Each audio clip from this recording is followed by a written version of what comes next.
Change gender masculine to feminine, অর্থাৎ পুরুষবাচক শব্দ থেকে স্ত্রীবাচক শব্দে রূপান্তর করতে হবে। যেমন অ্যাক্টর, অ্যাক্টরের ফেমিনিন হচ্ছে অ্যাক্ট্রেস। হিরোর ফেমিনিন হিরোইন, অর্থাৎ নায়ক নায়িকা। ম্যানকাইন্ড, এটা হবে ওম্যান কাইন্ড, অর্থাৎ পুরুষ জাতি, আর ওমেন কাইন্ড অর্থ নারী জাতি। হর্স, হর্সের ফেমিনিন হচ্ছে মেয়ার, অর্থাৎ হর্স মানে ঘোড়া, আর মেয়ার অর্থ হচ্ছে ঘটকি, অর্থাৎ মেয়ে ঘোড়া, মাদি ঘোড়া। এখন বলা হচ্ছে যে হোয়াট ইজ ভাওয়েল, ভাওয়েল কি, হাউ মেনি ভাওয়েলস, অর্থাৎ ইংরেজির যে আলফাবেট আছে এখানে কয়টি ভাওয়েল রয়েছে।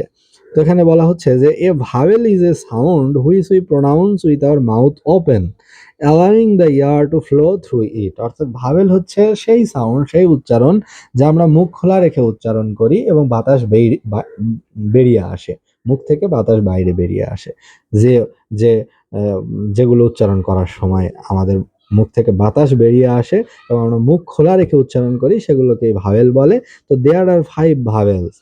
ইংলিশ যে 26টা সাউন্ড রয়েছে, 26টা লেটার রয়েছে, তার ভিতরে 5টা লেটার হচ্ছে ভাওয়েল। সেগুলো কি কি, এ, ই, আই ও ইউ, এই 5টি।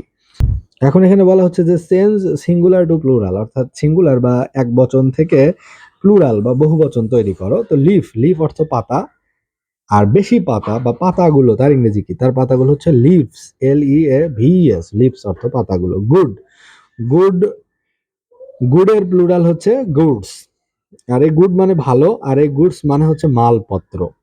লাউস, লাউস সিঙ্গুলার, লাউস মানে উকুন, এর প্লুরাল হচ্ছে লাইস, লাইস মানে উকুনগুলো। ডিউটি, ডিউটির প্লুরাল হচ্ছে ডিউটিস।